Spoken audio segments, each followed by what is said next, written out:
Bem-vindo ao canal de leitura da Inês. Aqui você encontra leituras narradas de grandes obras da literatura clássica, ideais para relaxar, refletir e adormecer. Inscreva-se e transforme a leitura em um ritual.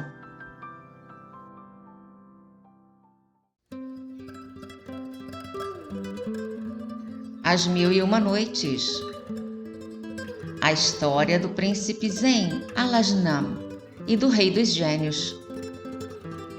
Um dos reis de Bassorá possuía grandes riquezas. Era amado por seus súditos, mas não tinha filhos, o que muito o afligia. Por meio de consideráveis presentes, empenhara todos os homens santos dos seus estados a rogar aos céus um filho para ele. As suas preces não foram vãs. A rainha, estando grávida, deu à luz a um príncipe que recebeu o nome de Zen Alasnam, que quer dizer ornamento das estátuas. O rei, reunindo todos os astrólogos do seu reino, ordenou-lhes que fizessem o horóscopo do seu filho. Descobriram eles, mediante observações, que ele viveria muito tempo, que seria corajoso, mas que necessitaria de coragem para enfrentar com firmeza as desgraças que o ameaçariam. O rei não se espantou com aquelas predições. Meu filho, disse, não deve ser lastimado, pois que será corajoso. É bom que os príncipes tenham de enfrentar desgraças. A adversidade lhes purifica as virtudes e eles aprendem a governar melhor. Recompensando os astrólogos, despediu-os. Educou Zen com todos os cuidados imagináveis e proporcionou-lhe mestres quando o viu na idade adequada para se valer de seus ensinamentos. Enfim, propunha-se a transformá-lo num perfeito príncipe, quando de repente adoeceu. Os médicos não conseguiram curá-lo. Vendo-se no leito de morte, chamou o filho e recomendou-lhe, entre outras coisas, que preferisse fazer-se amar a fazer-se temer pelo povo, que não desse ouvidos aos bajuladores e fosse igualmente lento na recompensa e na punição, pois sucedia frequentemente sermos seduzidos por falsas aparências, cumularmos de benefícios os maus e oprimirmos os inocentes. Mal o rei morreu, o príncipe Zen vestiu luto, que usou durante 7 dias. No 8º, subiu ao trono, tirou do tesouro real o sinete de seu pai para colocar o seu, e começou a desfrutar a doçura de reinar, o prazer de ver todos os cortesãos curvarem-se diante dele e tudo fazerem numa palavra. Teve encantos demais para ele. Só via o que os súditos lhe deviam, sem pensar no que ele mesmo devia aos súditos. Pouco trabalho se deu para governá-los. Mergulhou em todo tipo de excessos, com jovens voluptuosos, a quem confiou os primeiros cargos do Estado. Esqueceu-se de qualquer regra. E como era naturalmente pródigo, não pôs freio às suas generosidades, tanto que, insensivelmente, as suas mulheres e os seus favoritos lhe esgotaram o tesouro. Vivia ainda a rainha sua mãe. Tratava-se de uma mulher dotada de grande prudência. Várias vezes tentara inutilmente deter o curso das prodigalidades e dos excessos do rei, mostrando-lhe que, se não mudasse de procedimento, não somente dissiparia todos os seus haveres, como também afastaria o povo, causando uma revolução que haveria de custar-lhe a coroa e a própria vida. Pouco faltou para que não sucedesse o que ela previa. O povo começou a murmurar contra o governo, e os seus murmúrios teriam sido infalivelmente seguidos por uma revolta geral, se a rainha não tivesse tido a habilidade de prevê-la. Mas, informada da péssima situação das coisas, advertiu o rei seu filho, que finalmente se convenceu. Confiou então seus ministérios a sábios anciães, que souberam manter os súditos no dever. Entretanto, Zen, vendo toda a sua riqueza dissipada, arrependeu-se de não ter sabido aproveitá-la melhor e, caindo em mortal melancolia, nada era capaz de consolá-lo. Uma noite, viu em um sonho um venerável ancião encaminhar-se para ele e dizer-lhe, rindo: Ó Zen, não há pesar ao qual não se siga a alegria, não há desgraça a qual não se siga a ventura.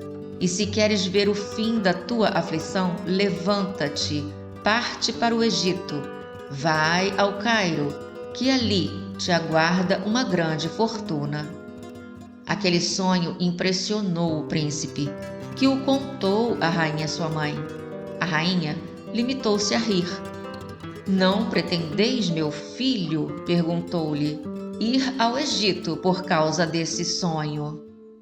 Por que não, senhora? Respondeu Zen. Julgais serem todos os sonhos quiméricos? Não, não. Há sonhos misteriosos. Os meus preceptores me contaram 1000 histórias que não me permitem dúvidas. Aliás, mesmo que não estivesse persuadido, não poderia deixar de prestar atenção ao meu sonho. O ancião que me apareceu possuía algo sobrenatural. Não é um desses homens que se tornam respeitáveis apenas pela idade. Algo de divino lhe resplandecia no rosto. Era como nos pintou o grande profeta. E se quiserdes que eu vos revele o meu pensamento, creio ser ele que, comovido pelos meus pesares, quer aliviá-los. Confio na certeza que ele me inspirou. Creio nas suas promessas e estou resolvido a seguir-lhe o conselho. Tentou a rainha dissuadi-lo, mas nada conseguiu. O príncipe entregou-lhe o governo do país e, uma noite, abandonando secretamente o palácio, tomou o caminho do Cairo, sem que ninguém o acompanhasse. Após muitos dias, chegou à famosa cidade, que poucas semelhanças tem no mundo, quer pela grandeza, quer pela beleza. Apeou à porta de uma mesquita e ali, cansadíssimo, deitou-se. Mal adormeceu, tornou a ver o mesmo ancião, que lhe disse: Ó, meu filho, estou contente contigo. Tiveste fé nas minhas palavras, e aqui vieste sem que te assustassem nem a distância, nem as dificuldades. Sabe, porém, que só te mandei fazer tão longa viagem para experimentar-te. Vejo que possuis coragem e firmeza. Mereces tornar-te o príncipe mais rico e feliz da terra. Volta a Bassorá, que no teu palácio encontrarás imensa riqueza. Nunca houve rei que dispusesse de tanta. O príncipe não ficou satisfeito com aquele sonho. Ah! Exclamou ao despertar. Que erro cometi! O ancião que eu supunha o nosso grande profeta não passa de um simples fruto da minha imaginação. Dominava-me de tal forma o espírito que não é de admirar que com ele tenha sonhado pela segunda vez. Voltarei a Bassorá. O que me resta fazer aqui? Estou contente por não ter dito a ninguém, a não ser para minha mãe, o motivo desta minha viagem. Eu me tornaria objeto de riso do povo, se ele soubesse o que me sucedeu. Retomou, por conseguinte, o caminho do seu reino, e mal chegou, perguntou-lhe sua mãe se voltava satisfeito. Contou-lhe Zen tudo o que se passara, e parecia tão mortificado pela sua credulidade que a rainha, em vez de lhe aumentar a tristeza com censuras, o consolou. Deixai de vos afligir, meu filho. Se Deus vos destina a riqueza, havereis de obtê-la sem trabalho. Tranquilizai-vos. Tudo o que vos recomendo é serdes virtuoso. Renunciai às delícias da dança, dos prazeres e do vinho cor de púrpura. Evitai todos os prazeres que já ameaçaram destruí-lo.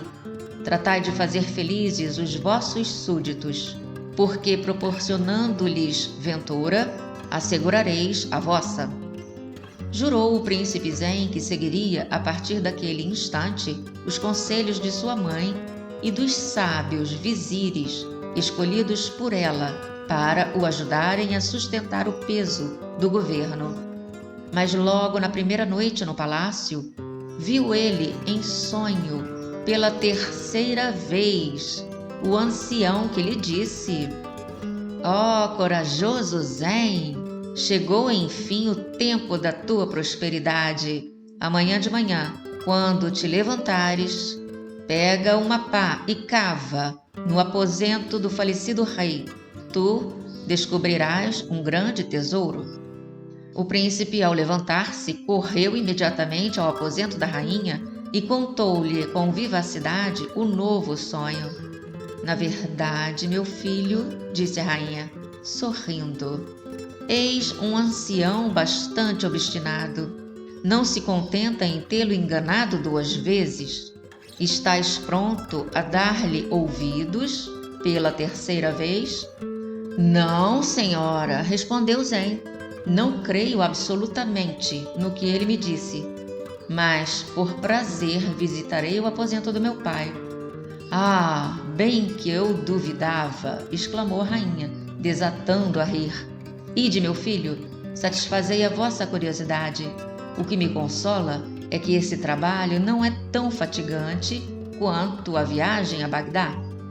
Pois, senhora, respondeu o rei, devo confessá-lo, esse terceiro sonho me devolveu a confiança por estar ligado aos outros 2. Examinemos as palavras do ancião. Em primeiro lugar, ordenou-me que fosse ao Egito. Lá, disse-me que só me fizera viajar como experiência. Volta para Bassorá, disse-me então, pois lá encontrarás tesouros. Esta noite indicou-me precisamente o lugar onde se encontram. Os 3 sonhos, a meu ver, são seguidos. Nada possuem de equívoco, e não há neles uma circunstância que me embarace. Talvez sejam simplesmente quiméricos, mas prefiro levar a cabo uma busca inútil a arrepender-me por toda a vida por ter perdido grandes riquezas. Terminando, saiu do aposento da rainha, pediu uma pá e entrou sozinho no aposento do falecido rei. Começou a trabalhar e retirou mais da metade dos quadrados do piso, sem notar o menor vestígio de tesouro. Descansando um momento, refletiu: tenho medo de que minha mãe ria de mim. Contudo, recobrou o ânimo e continuou. Não se arrependeu, pois descobriu de súbito uma pedra branca, sobre a qual estava escondido um cadeado de aço. Rompeu-o e abriu a porta que escondia uma escada de mármore branco. Acendeu uma vela e desceu pela escada a um quarto assoalhado com porcelana da China, cujas paredes e o forro eram de cristal. Mas Zen observou particularmente 4 estrados, sobre cada um dos quais havia 10 urnas de porfírio. Imaginou-as cheia de vinho.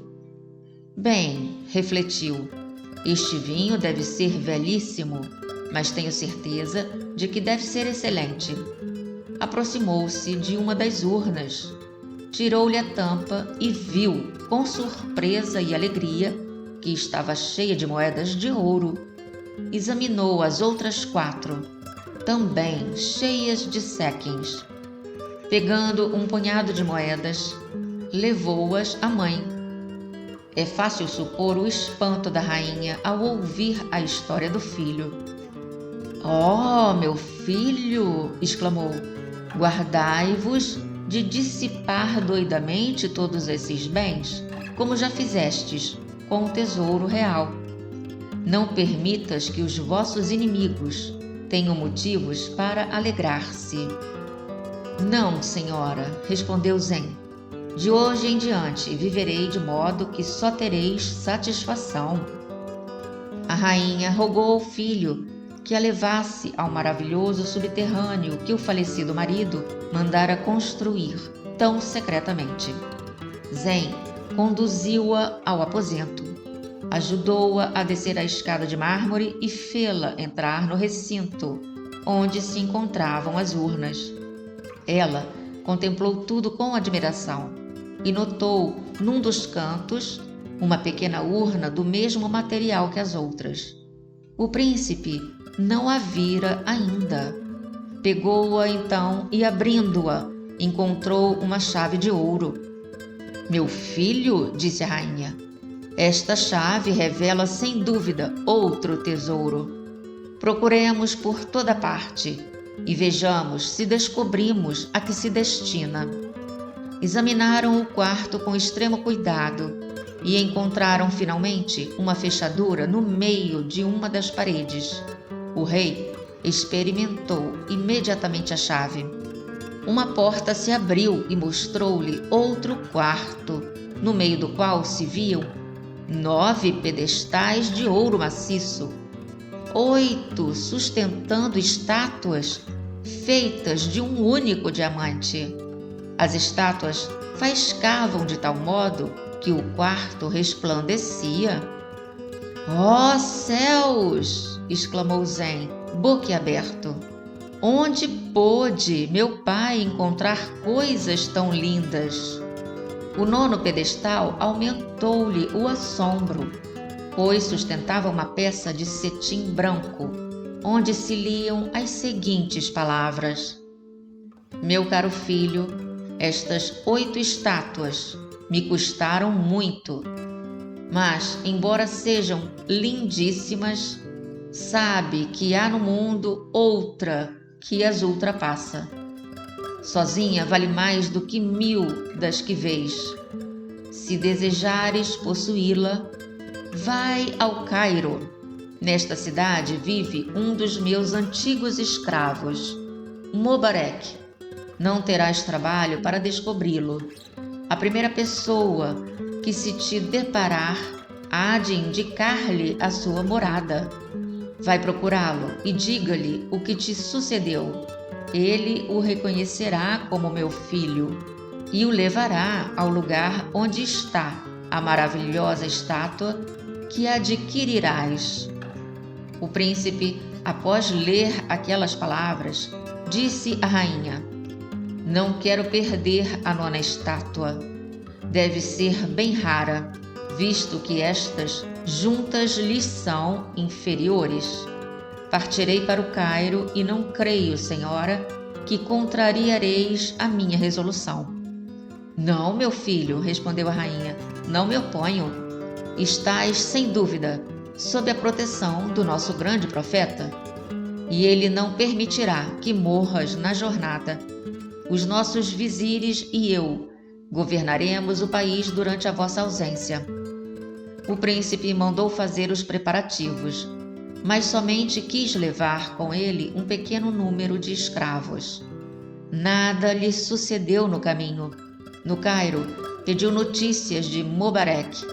Disseram-lhe que era um dos mais ricos cidadãos da cidade, que vivia luxuosamente e que sua casa estava particularmente aberta aos estrangeiros. Zen para lá se dirigiu e bateu à porta. Um escravo, abrindo, perguntou-lhe: "O que desejais e quem sois?" "Sou estrangeiro", respondeu o rei. "Ouvi falar da generosidade de Mobarek e venho alojar-me aqui." O escravo pediu a Zen que esperasse um pouco e foi falar com seu amo, que lhe ordenou mandar entrar o desconhecido. O escravo, voltando, disse-lhe que era bem-vindo. Zen entrou. Atravessou um grande pátio e penetrou numa sala magnificamente ornada, onde Mobarec, que o aguardava, o recebeu com cordialidade, agradecendo-lhe a honra da visita. O rei, após responder ao cumprimento, disse a Mobarec: Sou filho do falecido rei de Bassorá e chamo-me Zen Alasnam. Esse rei, respondeu Mobarec, foi outrora meu amo, mas, senhor, não lhe conheci o filho. Que idade tendes? 20 anos, respondeu o príncipe. Há quantos deixastes a corte de meu pai? Há quase 22, disse Mobarec. Mas como poderei ter certeza que sois realmente seu filho? Meu pai, explicou Zen, tinha sob o seu aposento um subterrâneo, onde encontrei 40 urnas de porfírio repletas de ouro. E o que mais existe ali? Perguntou Mobarec.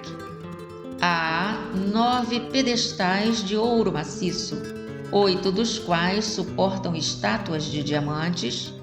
Sobre o 9º repousa uma peça de cetim branco, onde meu pai escreveu o que devo fazer para adquirir a 9ª estátua, mais preciosa que as outras todas juntas. Sabeis em que lugar se encontra essa estátua? Pois no cetim está escrito que vós me conduzirás. Mal o príncipe terminou essas palavras, Mobarec se lançou aos seus pés. Depois, beijando-lhe uma das mãos repetidas vezes, disse: Dou graças a Deus por tê-lo feito vir até aqui. Reconheço em vós o filho do rei de Bassorá. Se pretendeis ir ao lugar onde se encontra a estátua maravilhosa, eu o levarei, mas antes será preciso que repouse alguns dias. Ofereço hoje um festim aos grandes do Cairo. Estávamos à mesa quando me avisaram da vossa chegada. Desejais, senhor, unir-vos a nós? Sim, respondeu Zen, e ficarei encantado com o vosso festim. Imediatamente Mobarec o levou a uma cúpula, onde se achava reunido o grupo. Fê-lo sentar-se à mesa e começou a servi-lo de joelhos. Os grandes do Cairo se espantaram, dizendo baixinho uns aos outros: Quem será este estrangeiro a quem Mobarec serve com tão grande respeito? Após comerem, Mobarec tomou a palavra. Grandes do Cairo, disse ele, não vos espanteis por me ver servir desta maneira ao jovem estrangeiro. Sabei que se trata do filho do rei de Bassorá, meu amo. Seu pai me comprou com o seu próprio dinheiro e morreu sem ter me dado a liberdade. Por conseguinte, sou ainda seu escravo. E todos os meus bens pertencem de direito ao jovem príncipe, seu único herdeiro. Zen, a essa altura, interrompeu-o.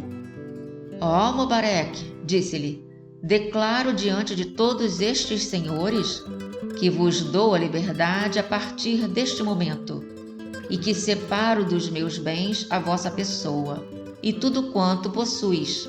Além disso, vede o que desejais que eu vos doe. Mobarec, diante dessas palavras, beijou o chão e proferiu grandes agradecimentos ao rei. Em seguida, trouxeram vinho. Beberam durante todo o dia e, ao cair da noite, presentes foram distribuídos aos convivas, que se retiraram. No dia seguinte, Zen disse a Mobarec: Já descansei bastante. Não vim ao Cairo para viver na ociosidade. Quero ter a nossa estátua e é tempo de partirmos à sua conquista. Senhor, respondeu Mobarec, estou pronto a ceder ao vosso desejo. Mas não sabeis os perigos que tereis de enfrentar para tão preciosa conquista. Seja qual for o perigo, respondeu o príncipe, resolvi corrê-lo. Morrerei ou conseguirei, Tudo quanto sucede é Deus quem o faz suceder. Acompanhai-me, e que a vossa firmeza seja igual à minha. Mobareque, vendo-o determinado a partir, chamou os criados e ordenou-lhes que fizessem os devidos preparativos. Em seguida, o príncipe e ele fizeram a ablução e a prece do preceito, chamada Fars, após o que puseram-se a caminho. Notaram durante o percurso coisas raras e maravilhosas. Caminharam durante vários dias, no fim dos quais, chegados a um pouso delicioso, apearam. Mobareque, então, ordenou aos criados que os seguiam: ficai neste lugar e vigiai cuidadosamente os cavalos, até que voltemos. Depois, virando-se para Zen, disse-lhe: Vamos, senhor, prossigamos sozinhos. Estamos perto do terrível lugar onde se encontra a 9ª estátua. Precisareis de toda a vossa coragem. Chegaram à margem de um grande lago. Mobareque se sentou, dizendo a Zen: Teremos de atravessar estas águas. Como poderemos atravessá-las? Perguntou Zen. Se não temos um barco? Vereis um daqui a pouco, prosseguiu Mobareque. O barco encantado do rei dos gênios virá nos buscar. Mas não vos esqueçais do que vos digo. Devereis conservar o mais profundo silêncio. Não faleis ao barqueiro, por nada mais singular que vos pareça o seu aspecto, por mais extraordinária a novidade que virdes. Nada digais, pois vos advirto de que, se pronunciardes uma única palavra quando estivermos embarcados, o barco desaparecerá sob as águas. Saberei calar-me, disse o príncipe. Ensinai-me o que devo fazer e eu o obedecerei.